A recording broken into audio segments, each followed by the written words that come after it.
and welcome back to Anime-chan, where today we're going to be talking about Season 3, Episode 8 of Attack on Titan. Did I just say Attack on Titan? I meant Attack on Titan. Today's video is dedicated to Nyaa, who is literally called Nyaa on my Patreon. And you know how like a cat girl goes Nyaa? Although like just 10 times cuter. So yeah, thank you so much to Nyaa, a new patron. I swear I'm gonna start calling you something else. It's really hard to say Nyaa with a straight face. But anyway, thank you so much for becoming a level 5 patron. And for those of you that don't know, those who become level 5 patrons get to add an anime on my planning to watch shortlist. So I actually added 2 anime for Nyaa, one being Grand Blue and the other being Gate. The reason why I added 2 is because Grand Blue is something that I've been wanting to watch for a very long time, and Gate has actually been requested by another patron. Well, he's not a patron, but he tips quite regularly, so he might as well be a patron. So I thought I could add both those, both for Nyaa and for Katsu. Big thank you again to Nyaa. Without further ado, let's watch my reaction highlights of Season 3, Episode 8.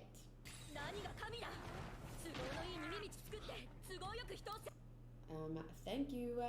You're just giving yourself an out and manipulating other people. Historia best girl.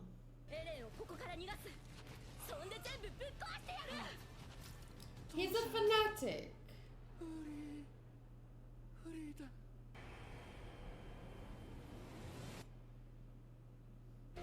And intro time.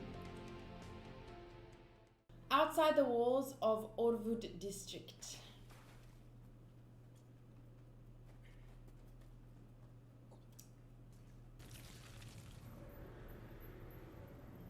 Come on, come on, come on!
Yes, save your friends.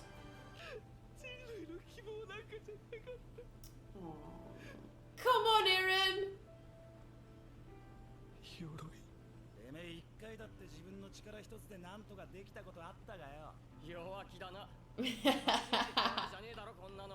Come on, come on, come on.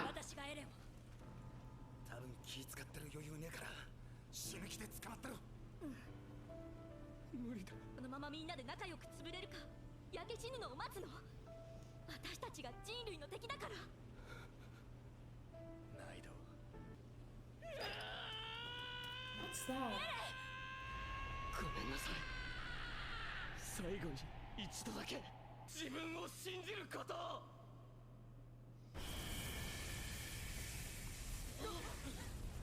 Armor?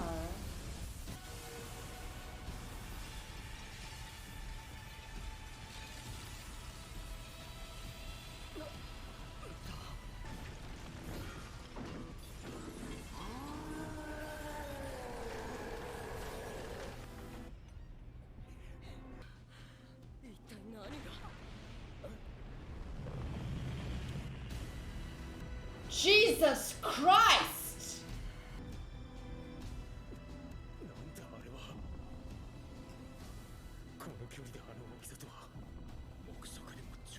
I wonder if you turn into a Titan. does the Titan reflect a part of you? Like how Bertolt turns into this athletic Titan and strong. He was the armored strong, and he was very, come on, he looked athletic. He had the stance, okay. Athletic wasn't the right word to use there, but you get what I'm saying. Armored Titan, Colossal Titan. Eren is this fucking fighter Titan. Annie was, you know, like, does the Titan that you turn into reflect a part of who you are on the inside, or what does that say about Rod? Whoa. Oh, so that's what the other Titan used to maybe build the walls and stuff?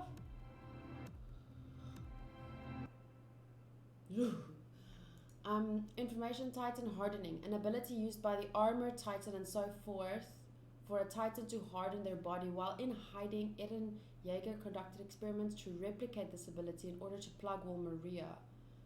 However, it wasn't until his attempt underground that he first succeeded in doing so. But he had a thing, a little capsule to help him, right? So that means that it may be just like something that some Titans can do, and then they extracted some of the juice from that Titan to be able for other Titans to use it once off or whatever, right? Something like that. Because it says an ability used by the armored Titan and so forth. So that means that the armored Titan had... Oh, and wait, Annie could do it too. Annie could do it too. I wonder if it's like something you learn after getting that juice. Why could he never do it until now, until he had that juice?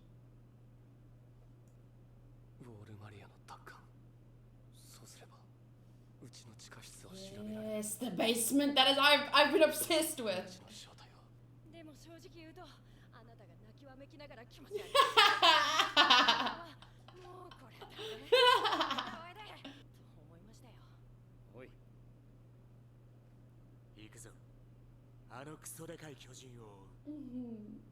I find it so funny that people always get so offended by me saying exactly that, but when it's the most normal thing in the world in that situation to feel, whether it's right or not, like I said to you guys before, I always allow myself to feel the situation. I mean, to feel whatever I feel in that situation, and then afterwards I'll take a few deep breaths, think and rethink and da-da-da-da. But most people, they don't listen to my reviews. They just watch my reaction and then make snap judgments based on that, and that frustrates me so much. Because then they comment just based off my reaction, and then other people, like masses of people, just focus on my reaction, and they all like prejudge and scream at me in the comments. Not so much recently as in the Warrior episode, for example, but and it's like this whole mob effect where everyone just reads that one comment and likes that one comment, and yet no one took the time to listen to my thoughts. And where I actually reflect on how I felt and what it's really frustrating because most people they're just here for the action and the gossiping and the whatever, but they don't actually want to talk about everything. Oh wow, fuck, that thing is still there. What is he doing and where is he going?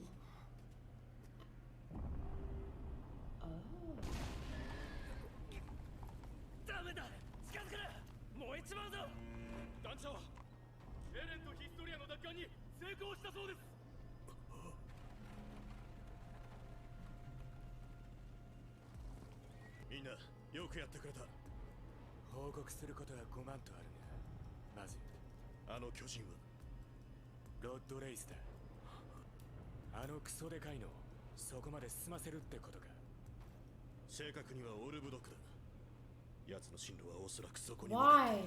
The only thing that can take on that is the Colossal Titan. And possibly. Woo!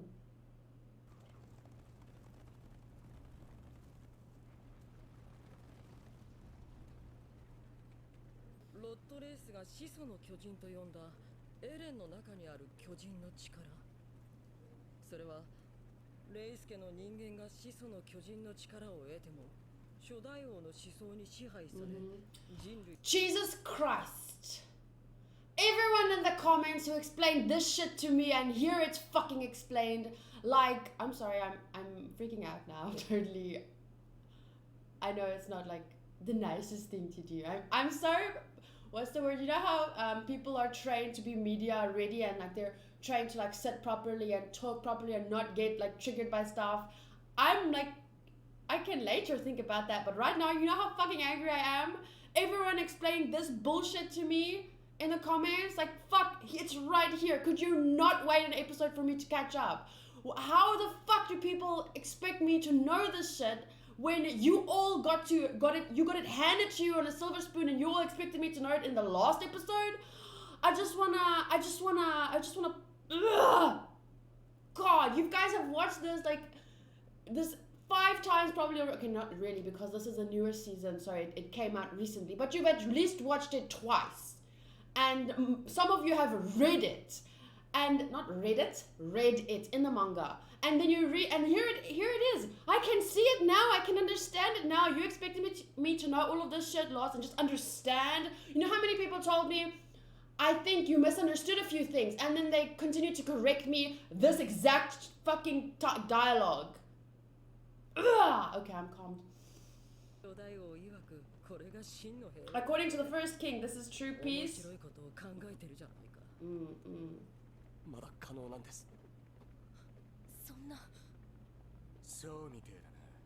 You want to go back to how things were? Undo the first king's brainwashing, because we don't know jack shit about what was true peace then, and it definitely isn't working right now. So it's literally brainwashing. Rod, Race, and every other person, they don't even have a will of their own anymore. They can't think for themselves. They just, someone called it, amalgamate into the first king's will, and if whatever worked then doesn't necessarily work now.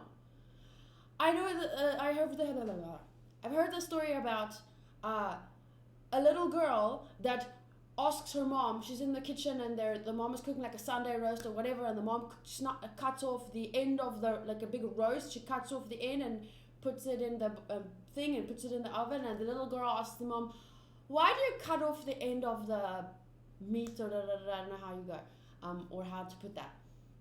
And the mom says, my mother taught me to do it that way, and we've always done it that way, and there has to be an important reason for it because it's tradition, and we've always done it this way, and and the mom gives a lot of reasons why it could be true, but the little girl decides to ask her grandmother, why do you cut off that end? And maybe her grandmother knows, because the mother just said, well, I learned it from my mother. And she goes to her grandmother, she asks her the same question, and the grandmother comes up with, she's like, well, my mother always did it that way, but I assumed it was for but regardless, we do it this way because this is how we were taught, and it's important to keep tradition alive, and what if she doesn't do it and it doesn't come out the same? And so the little girl finds out that her great-grandmother is actually still alive, and they go to visit her in some old age home, and the first thing the little girl asks her grandma, why do you cut off the end part of the meat before putting it in the oven? I want to understand. And the grandmother says, well, back in those days, ovens were really, really small, so there wasn't room for the whole thing, so she ended up having to cut it off every time so that it can fit into her oven plate thing, and then put it into the oven without, squishing it, like she doesn't fit in, like that's what she had to do.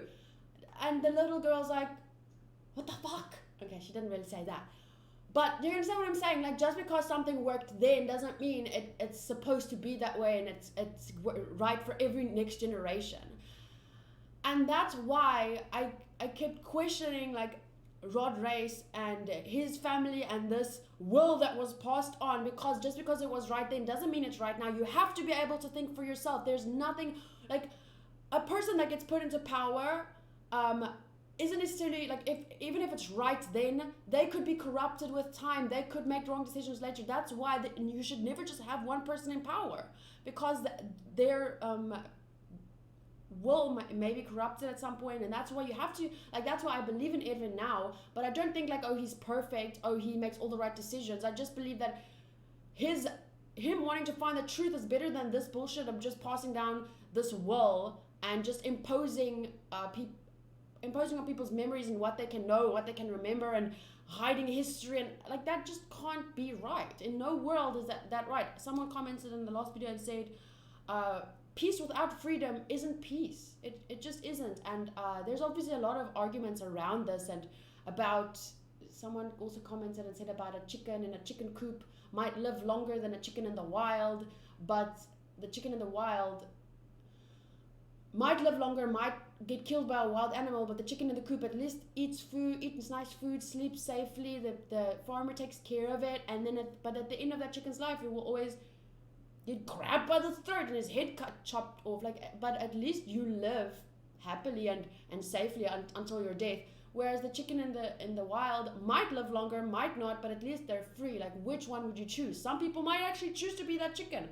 That's another anime that has that kind of general theme is The Promised Neverland, and Mama Isabella tells Emma, just stay here, just stay safe. The world out there is not what you think. What.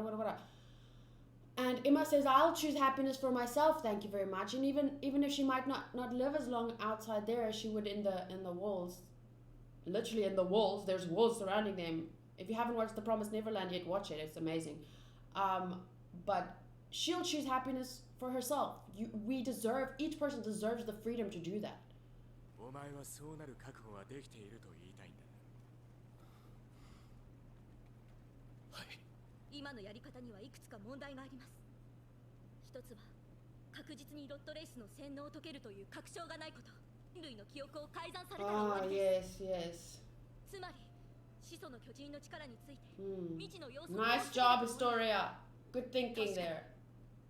むしろあの破滅的な平和思想の持ち主から始祖の巨人 All we've ever known is destructive pacifists, but as it stands, the founding titan was 力を taken 取り上 from げている them. 今の状態こそ初代王から私たち人類を救おうとした。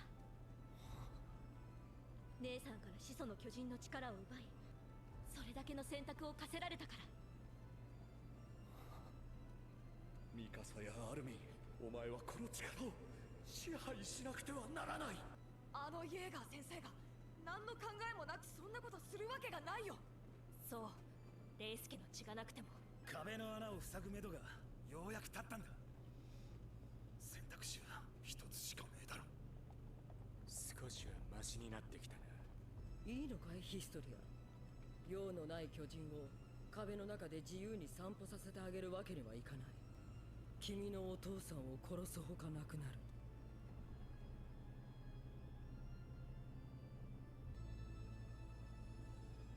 He clung to you as his only hope, not his child. If he cared about you at all as a person,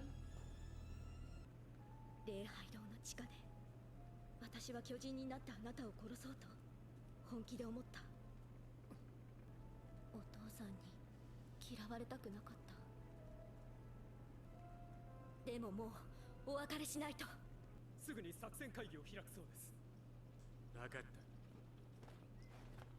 ヒストリア、言い忘れていたが、お前は正当な王位継承者として女王になれ。女王様。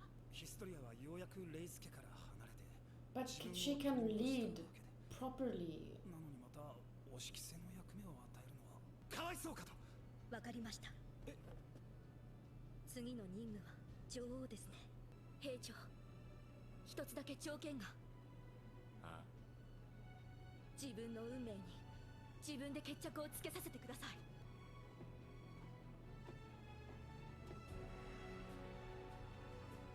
女王になったらあのチビを殴ってやればいい。どうやって住人を避難させるつもりだ。避難はさせません。何？住人にはこのまま。正気か。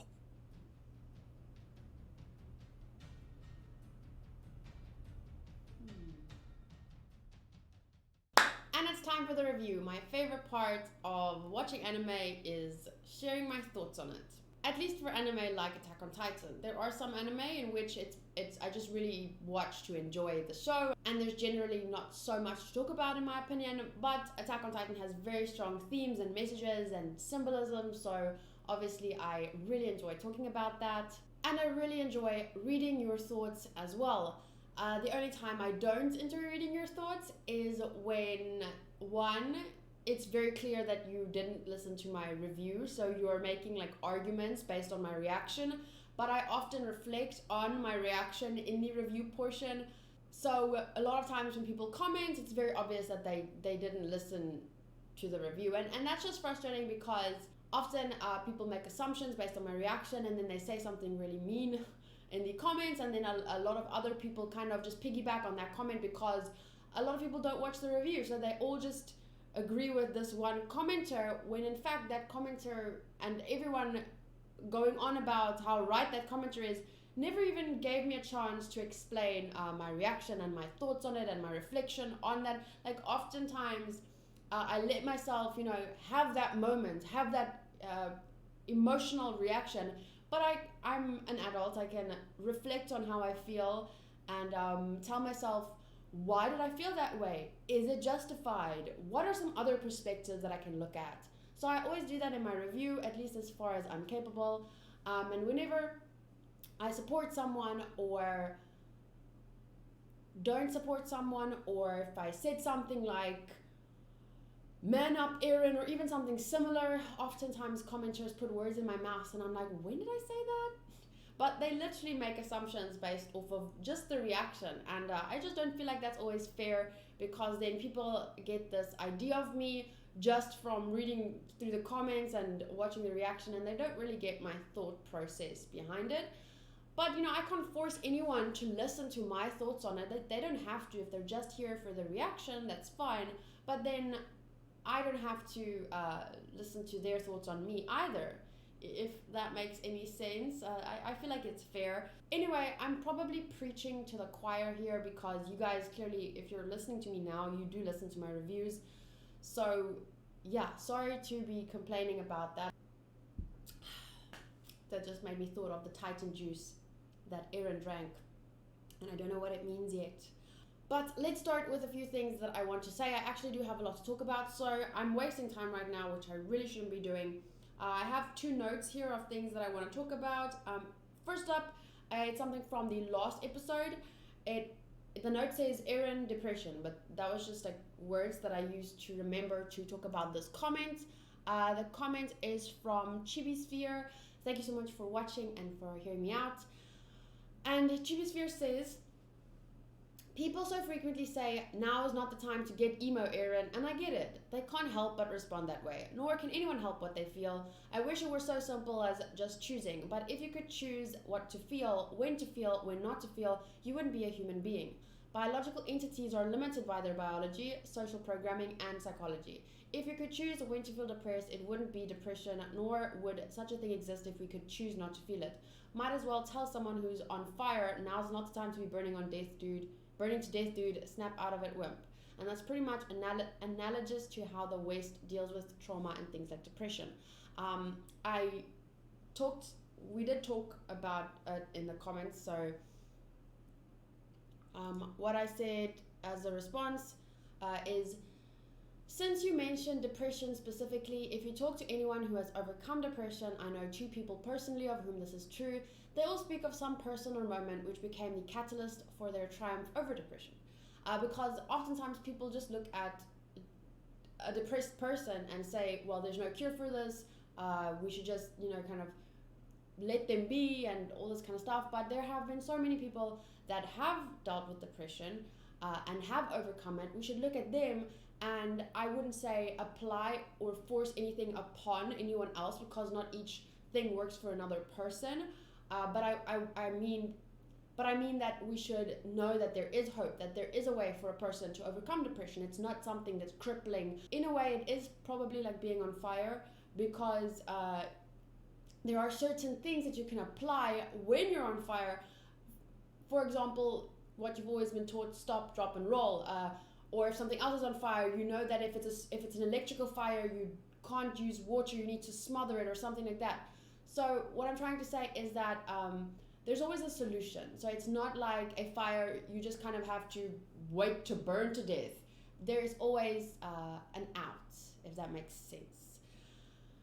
That's roughly put, but as I explained in the comments, I know 2 people personally of whom this is true. They all speak of some personal moment which became the catalyst for their triumph over depression. Both people that I know personally, plus most stories I read. I do read a lot about depression and psychological.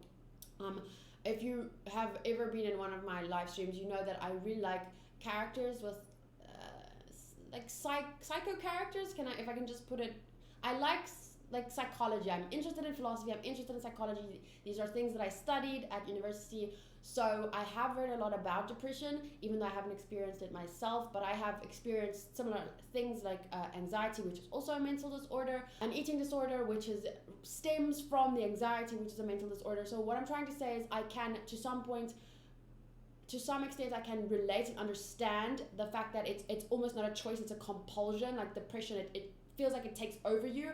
But since I am a person that has learned how to deal with my anxiety, that has overcome my eating disorder, it was something that I used to fall back on a lot, and I haven't done that in the last 3 years. So I know that these things, although it feels like it can take over your life, there are still ways to deal with it. Anyway,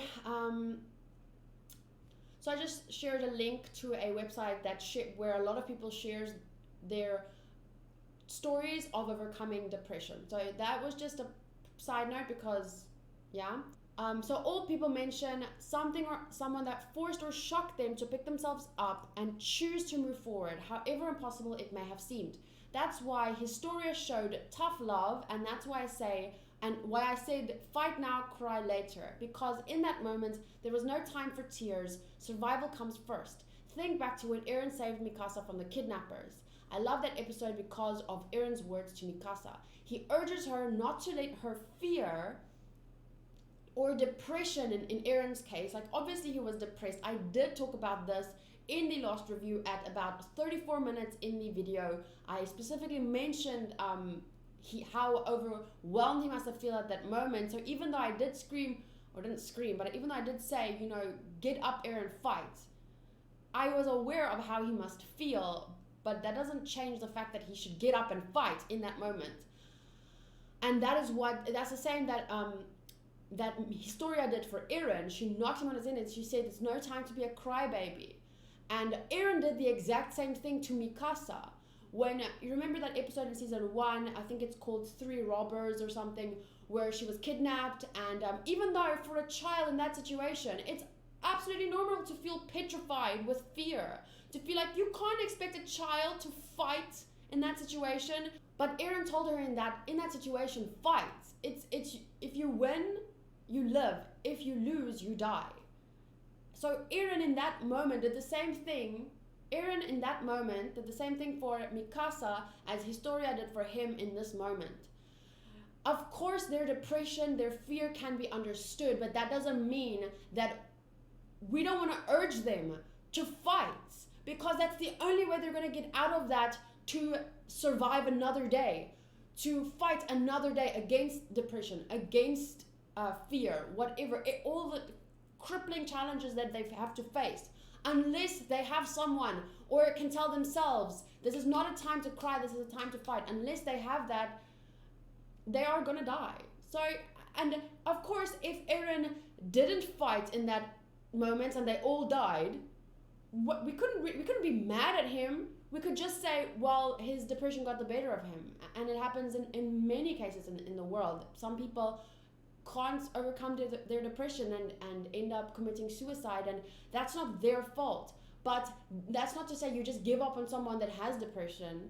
You find a way to help them work through it. And in that moment, the best thing that Historia could do was to whack Eren over the head and tell him, stop crying and fight, or whatever. Anyway, GP Sphere says, well said. Also, though my thoughts on free will and choice may differ from yours, I share your sentiment that the stimulation from an outside source, another person especially, can often be a catalyst for a person to overcome their debilitating emotions. What it takes for any given person and who may offer such a catalyst will vary wildly, of course, case to case. In this sense, I also cherish Historia's encouragement despite its harshness. It will take some time to heal for Eren, but this was a catalyst, I think. Edit. I don't know how to say that. In real life, most of us don't have a Historia or an Eren for that matter. So I replied and said, true, Eren is my favorite character and I love him because of exactly how he is, but that doesn't mean I won't, much like Historia, feel at times I want to shake him and tell him to fight now, if that makes sense. And I said, thanks for hearing me out.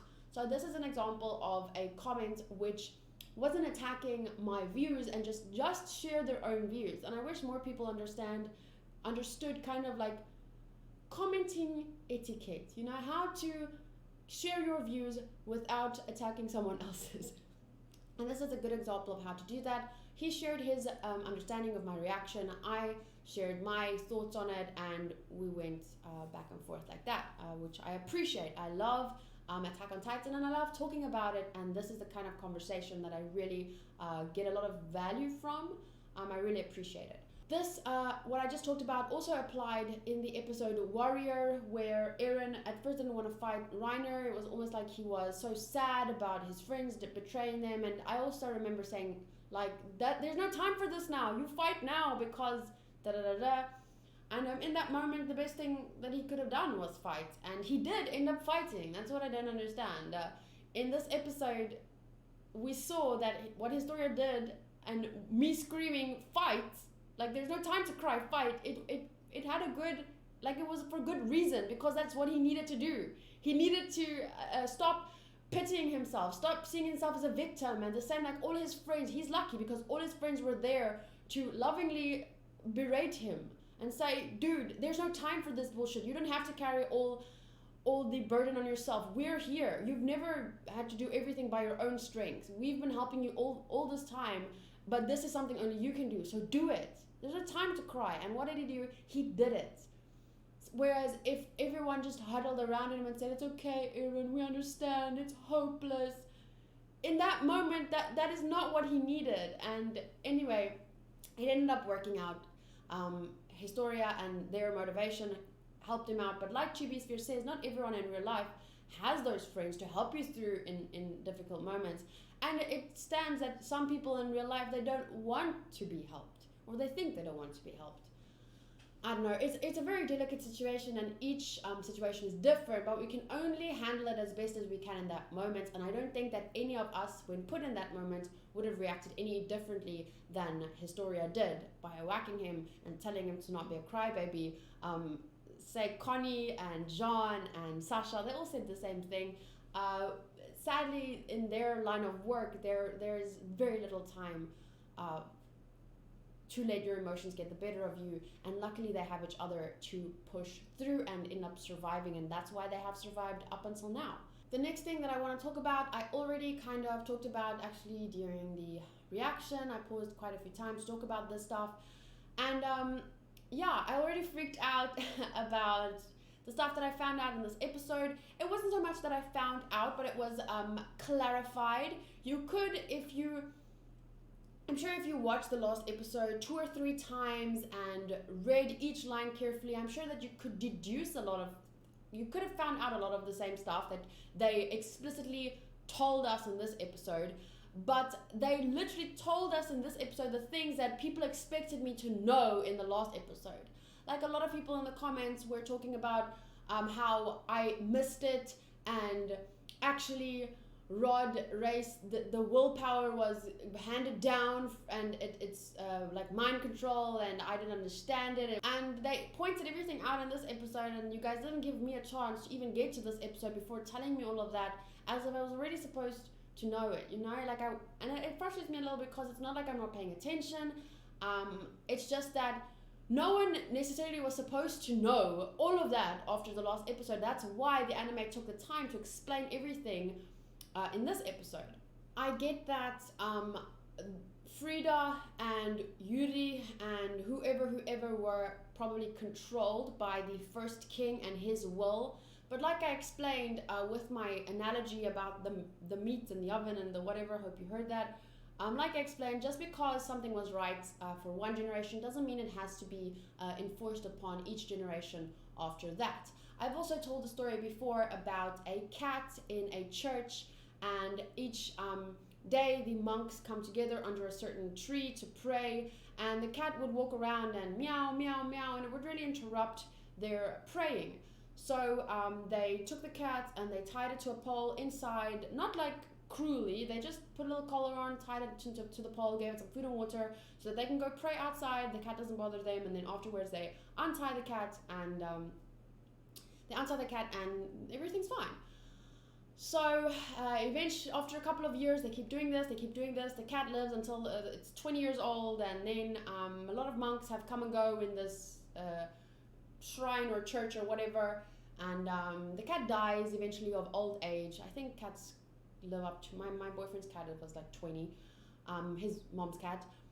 Anyway, so the cat dies and everyone's freaking out. What are they going to do? How are they going to pray? They don't have a cat to tie to a pole. So do you understand what I'm trying to say with these two analogies? That sometimes something is necessary in one generation, but it doesn't have to be handed down. But it becomes tradition because we learn from the previous generation. We learn by looking, and if the daughter sees her mom doing something, chances are she would do it because that's what she was taught, you know. Or things that like traditional things like a ritual. It became kind of a ritual to tie the cat to the pole. They forgot even why they were doing it. They just kept doing it, and it became this thing where they felt like they needed to do it to be able to pray, where that was never the case. So that's why I don't think the Rice family were necessarily at fault if they were mind controlled, like Frida and Yuri, who also wanted people to free the people from the Titans, but his father said no because his father had this power. And like Rod might have been brainwashed into believing the same thing. I still don't understand why Yuri was the one to inherit the power, not Rod. For me, that still seems like he's a coward. Even the fact that he was the only one to escape that situation. I'm not saying it's right, but my theory is that he ran. The moment that things went south, he saw that his daughter wasn't going to beat the Titan. I think he ran, and that's the only way he got out in time, because where they were, it's a long way out, you know, and you could see he was already outside, and then the Titan was only getting out. So in my mind, my theory is that Frida was fighting Grisha, that's Eren's dad's name, right? And I think he might have even started running. At this moment he saw that she might not win, I think he started running because he was all the way out there. It's far. So it might be that he abandoned his family, and they ended up dying. I mean, he didn't even grab a baby and run. He just, you know, if he's a good person, he would have at least grabbed one child and ran, you know? I don't know. It just is too suspicious for me. I feel like he's a coward. I feel like he didn't inherit the power. Yuri may have inherited the power because he maybe was a stronger person. Being a coward, let me just point this out, being a coward doesn't make you an evil person. I never once said that I think Rod is evil. I just felt that he was creepy. He was clearly mind-fucked. He was obsessive. He was a fanatic. You know how you get these religious fanatics? People walking down the street screaming, you know, atone to God. Gay people are from hell. Like, have you ever seen people outside a drag convention or whatever with their fucking, I don't want to give any physical features because then I'm stereotyping, but have you ever seen like with big signs saying how all the drag queens are going to hell? Like, those are crazy fanatics. Like, there's nothing that you don't have to do that. The only reason those people do that is because they're so crazy and obsessed with their religion that anything that opposes it, they fear, because their religion is so fragile in the first place. You know, they have to protect it and from anything that can say anything opposite, because it's already so fragile, if that makes sense. If you truly believe in a cause and in a God or whatever, you don't have to protect it.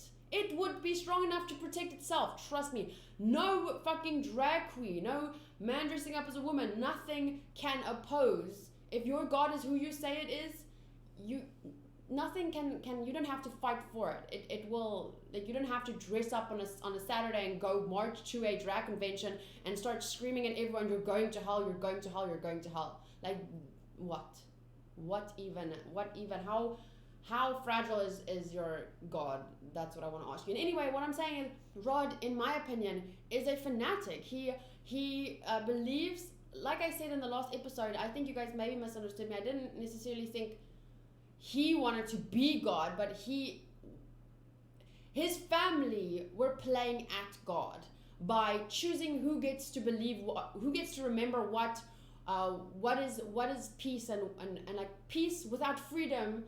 They just aren't right in my opinion. And it's not just because the anime has made me like Eren and the Scouts and now I'm rooting for them because it's just natural or because they're the protagonists. Like, no, I explained at length in each video when I think the Scouts are wrong, why I think the Rice family are right or wrong. But about Erwin, I'm not saying anyone is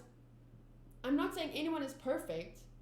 I'm not saying one side is completely right. I never once said that. I have many times in the past explained exactly how I know there is no right and wrong. I used the analogy of the spectrum, like you get evil, you get like holy, and then people usually fall in between the spectrum. I don't think anyone is necessarily completely evil like a demon, and no one is completely holy like God. When you put anyone on either one of these spectrums, that's in Afrikaans you call it a wanperceptie, like it's an illusion. There's a quote, don't put anyone on a pedestal, don't put anyone on a pit. Everyone is just human, we're all on equal ground, but you can fall on the spectrum, like good people, usually children come very close to fucking being holy, as holy as humans can possibly get. And then you get people that, you know, they're good people but they do bad things. And then you get people that have become so obsessed with they think they're doing good, but they're like the Rice family, like they think they're these holy, they're doing it for, it's like God and I don't know what Rod thinks and thoughts, but they're actually morally wrong. And then you get people that are really bad and evil, and people like some of those royal blood family that call people slaves and see them as slaves and as disposable pawns in their rise to the top, whatever. Like, but none of that makes them evil, you know, like pure, like there's nothing redeemable about them. Anyone technically can be redeemed if they realize, like, oh my God, look how I've been living my life. Maybe the tables aren't turned on them someday, and they realize, like, this is how I've been living my life. I don't want to live my life this way anymore. And then they can atone or become good by just, they don't even have to apologize for anything. They just have to stop living that way. That's what I hate about religion, and especially Christianity. It's like they want to make you believe you're dirty and you have to pray to Jesus to clean you and cleanse you, but you're always sinful. And there's no other way to get to heaven except through Jesus, because you are inherently a sinful being, and I hate that. Conclusively, why I'm explaining all of this and talking about Rice and Rod and the Rice family and Erwin, and like, I never once just rooted for the Scouts because I was introduced to them and it's their story that we're following. Of course, the anime does a good job at showing us that there is no perfect good and perfect evil. It's all gray areas. So the Scouts had to do a lot of bad things to get to where they are now, to get to the truth. But why did they have to do those bad things? Because bad people were doing bad things. Do you understand what I'm saying? That's why I always say, even if you think you're doing good, you can't build a moral society on unjust principles, because that injustice is like, how can I explain this? It's like a contagious illness. Like if the foundation is unjust, you might think you're building this peaceful society and you can convince yourself of that, but now they've been lying to people, and they've been lying to people, they've been treating people like slaves, they've been manipulating them. And Historia said it in this episode, well, it wasn't in this episode, it was in the last episode, but it was in the preview of this episode. Historia said, that's just an out that you give yourself to manipulate people and to remain in power. And if people keep doing that, if you build society, and if you build a society on this on unjustness like that, eventually other people will get influenced. Like how else was Erwin supposed, and the scouts, how else were they supposed to overthrow the government, this evil government, without resorting to very questionable means? I can give another example of this. For example, Daigo from Dororo. Phew, I'm talking a lot.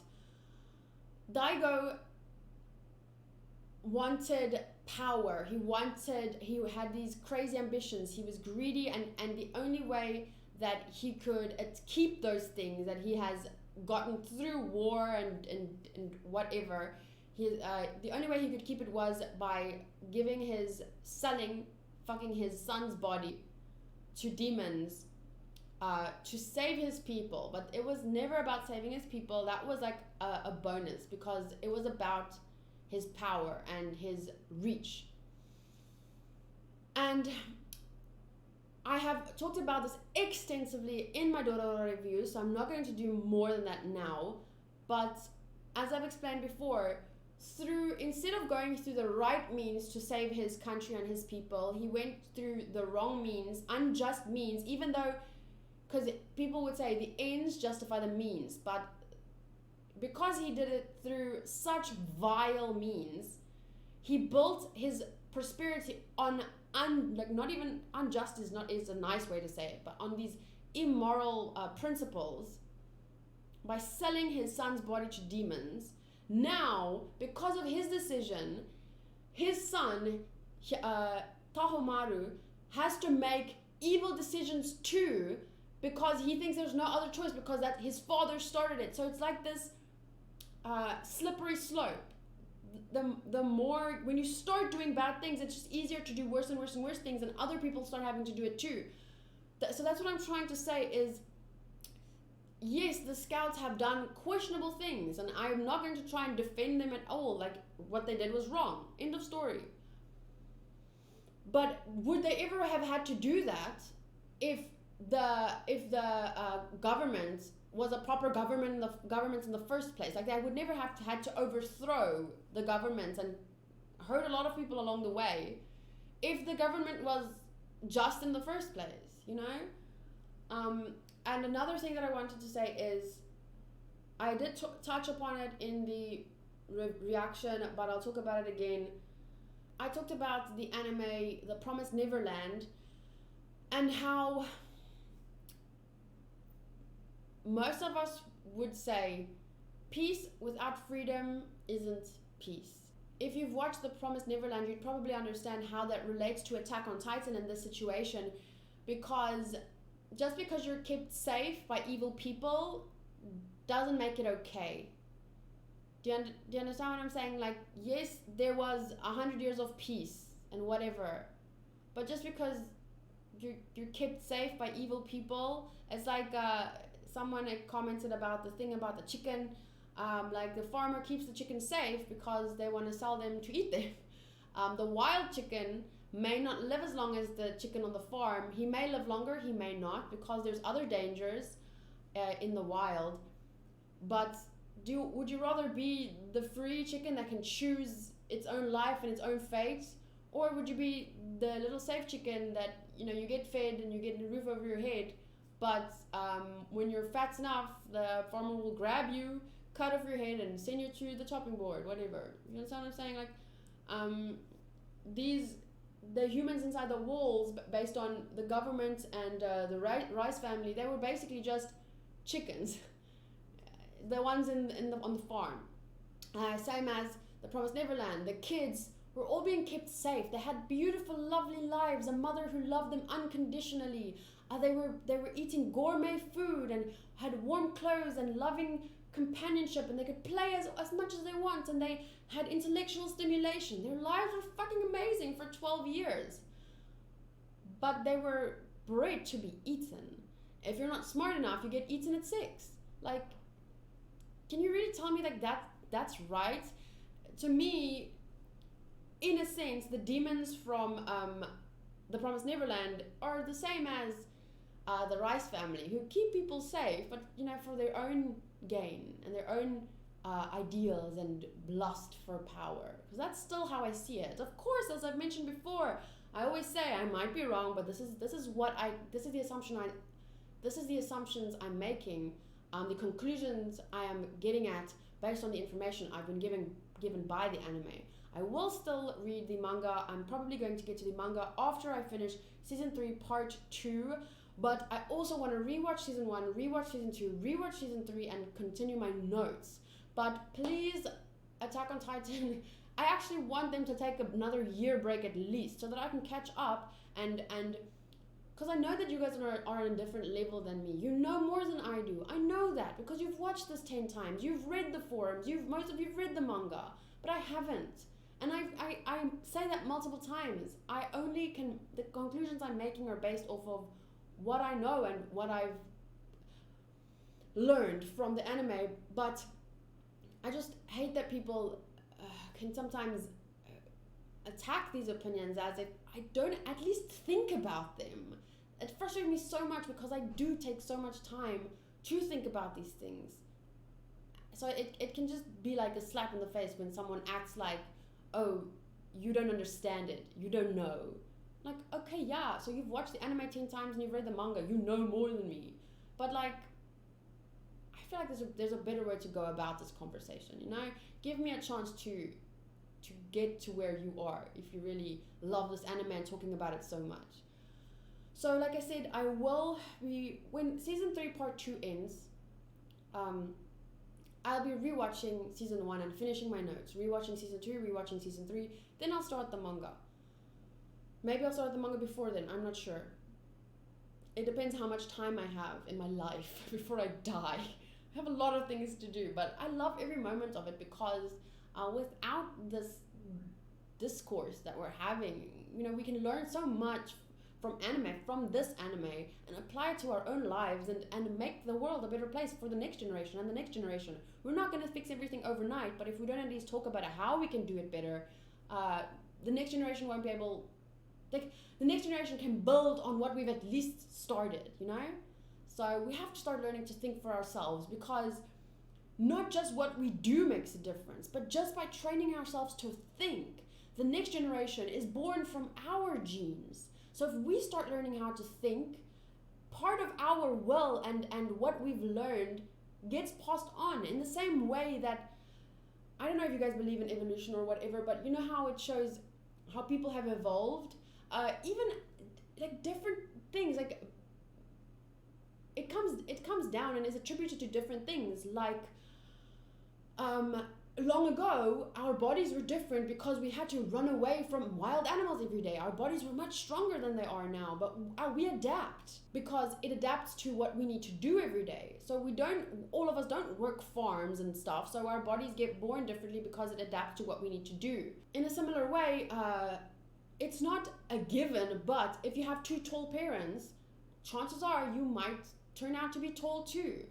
So that's what I'm trying to say, like, if it works in your mind as well. If we start teaching ourselves how to think, maybe the next generation will be able, like, their brains will be maybe a little bit more advanced than ours are, because we build on the previous generation's efforts, you know, we build on top of them in the same way that, you know, I have an iPhone now, but 20 years ago, what did phones look like? So we're always improving on what the previous generation left us. And that's why we have to do our best to think about this stuff now and talk about this stuff, because the next generation, we need to give them something better to build on. Wow, this has probably been the most scattered, digressing review I've ever done. And it's because this anime gives me so much to talk about, and I'm not just talking about the anime. I'm kind of, sometimes I feel like I have to defend myself against other things too. So I end up, really the review was like this, and I understand if hardly anyone stuck around until now. But yeah, just thank you guys for listening to me. I hope that we can keep talking about this in a way that, there my screen went off again. I hope we can keep talking about this in a way that we learn from each other and don't have to fight with each other, you know? But please, before you try to teach me stuff, wait until, you know, I can find out through the anime. I want to find out the way you guys found out and learned about this and talked about it. Is first through the anime. What the anime chooses to reveal. Yeah, that's it from me. Just another shout out to Nyaa. Thank you so much for being a patron and for helping me to keep doing what I love. I'll see you guys in the next episode. It should be not tomorrow, the day after tomorrow. Okay. Oh, but then again, I have a big 10-hour stream this weekend, so we'll see how that influences my posting schedule. Maybe Sunday. Okay, bye guys. See you next time.